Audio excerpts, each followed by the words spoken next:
ఇప్పుడు ఇండియా మొత్తం stock market లో ఉన్న వాళ్ళందరికీ కూడా ఒక పేరైతే మారు మోగిపోతూ వినిపిస్తుందండి. నిన్న మొన్నటి వరకు ఆహా ఓహో అంటూ విన్న స్టోరీలే తప్పితే ఎవరు కూడా పెద్దగా దీని గురించి మాట్లాడలేకపోయారు. కానీ ఇప్పుడున్న పరిస్థితులు కంప్లీట్ గా మారిపోయాయి. స్లోగా అందరూ కూడా రియలైజ్ అవుతున్నారండి, ఇదొక నార్మల్ హీట్ ఎక్స్చేంజర్ కంపెనీకి మీదట కాదు అని. ఎందుకంటే ఈ కంపెనీ ఫర్దర్ గా data centre cooling, AI thermal management, export HVAC, bus AC, railway HVAC story ఇలాగా చాలా సెక్టార్లోకి అయితే వెళ్ళబోతోంది. కంప్లీట్ గా కంపెనీ తలక ఎంటైర్ పర్స్పెక్టివ్ అయితే మారబోతోందండి. అండ్ ఈ స్టోరీలో బిగ్గెస్ట్ ట్విస్ట్ ఏంటి అంటే వీళ్ళు కొత్తగా ఎక్స్పాన్షన్ చేస్తున్న ప్లాంట్ ఒకటి ఎండ్ ఆఫ్ FY26 కల్లా రెడీ అవ్వబోతోంది. అక్కడి నుంచి రెవెన్యూస్ విపరీతంగా పెరుగుతాయండి. అంటే రెవెన్యూస్ పెరుగుతున్నాయి అంటే అర్థం ఏంటండి? ఫ్యూచర్ కంపల్సరీగా గ్రోత్ కనిపిస్తుంది అని అర్థం. కాకపోతే ఇవాళ మనం మాట్లాడుతున్న స్టాక్ తలక PE 95 కనిపిస్తుందండి. మనం మాట్లాడుతున్న కంపెనీ పేరు KRN హీట్ ఎక్స్చేంజర్స్. రీసెంట్ గా మనకి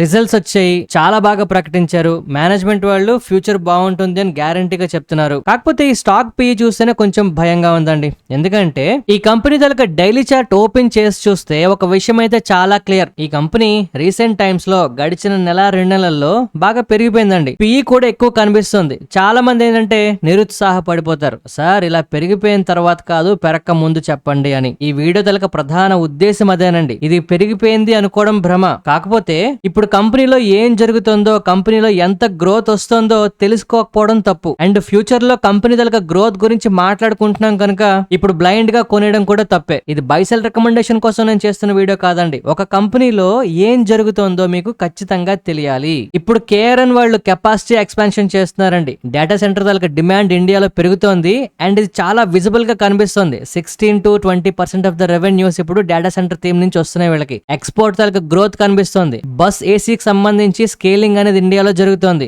ఏ తాలూకా కూలింగ్ ఆపర్చునిటీ మనకి ఖచ్చితంగా ఇండియాలో ఫర్దర్ గా రాబోతోంది. గవర్నమెంట్ ఇన్సెంటివ్స్ అయితే ఇస్తుందండి వీళ్ళకి. ఇలా మొత్తానికి ఏంటి అంటే సైమల్టేనియస్ గా ఇప్పుడు స్టాక్ ప్రైస్ పెరిగిపోవడమే కాదండి, ఫర్దర్ గా బిజినెస్ కూడా పెరుగుతుంది అని అన్ని రకాలుగా మనకు అర్థమవుతున్న ఒక మంచి బిజినెస్ ఇది. మేనేజ్మెంట్ వాళ్ళు ఏం చెప్తున్నారో తెలుసా?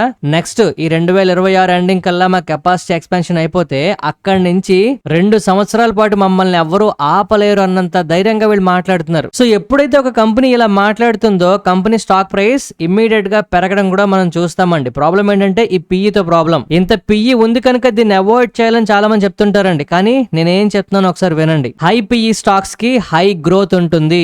హై గ్రోత్ ఉన్నంత కాలం స్టాక్ ప్రైస్ పెరుగుతూనే ఉంటుంది. ఈ PE ఇంకా ఎక్కువైపోతూనే ఉంటుంది. ఎప్పుడైతే గ్రోత్ అనుకున్నంత డెలివరీ చేయగదో అప్పుడు ఆటోమేటిక్ గా స్టాక్ ప్రైస్ కింద పడిపోతుంది, PE కూడా తగ్గుతుంది. అర్థమవుతుందా అండి? హై PE ఉన్న స్టాక్స్ ని ఎందుకు వద్దంటారు అంటే చాలా హై రిస్క్ కూడా ఉంటుంది, గ్రోత్ తో పాటు రిస్క్ కూడా ఉంటుందండి. ఇది మనం అర్థం చేసుకోవాలి. సో మొత్తానికి ఏంటి అంటే ఈ కంపెనీ దగ్గర రిజల్ట్స్ కూడా మనం గమనిస్తే మంచి రిజల్ట్స్ ప్రకటించిందండి. కాకపోతే ఒకే ఒక్క ప్రాబ్లం ఏంటి అంటే ఇక్కడ 2026 ఎండింగ్ కి వీళ్ళ కెపాసిటీ స్టార్ట్ అవుతుంది అని చెప్తున్నారు. కానీ స్టాక్ ప్రైస్ ఇక్కడ నుంచి మూవ్ అయిపోవడం స్టార్ట్ అయిపోతుంది. మనకి ఇప్పటికే బాగా పెరిగిపోయింది కూడా. సో అందువల్ల ఫ్యూచర్ బాగుంటుంది కనుక మనం దీన్ని ట్రాక్ చేయాలండి. ఇమ్మీడియట్ గా బై చేస్తే షార్ట్ టైమ్ లో కొన్ని ఇబ్బందులు మనం చూస్తాం. హై PE వల్ల ఫ్లక్చుయేషన్స్ చాలా ఎక్కువ ఉంటాయి. సో ఆపర్చునిటీస్ వచ్చినప్పుడల్లా ఇలాంటి బిజినెస్ వైపు మనం ఏం జరుగుతుందో ట్రాక్ చేస్తూ ఆపర్చునిటీస్ ట్రాక్ చేయాలి. అంతేగాని బ్లైండ్ గా మాత్రం బై చేయొద్దండి. సో మార్కెట్ లో ఎంతసేపు కూడా కంపెనీ ఫ్యూచర్ ఏం జరగబోతోంది, కంపెనీ ఎక్స్పాన్షన్ వచ్చేస్తోంది, ఇంకా కొత్త కొత్త బిజినెస్ యాడ్ అయిపోతున్నాయి అని చెప్పి మాట్లాడతారు. కానీ ప్రతి దగ్గర మనకి రిస్క్ అనేది కూడా ఉంటుందండి. సో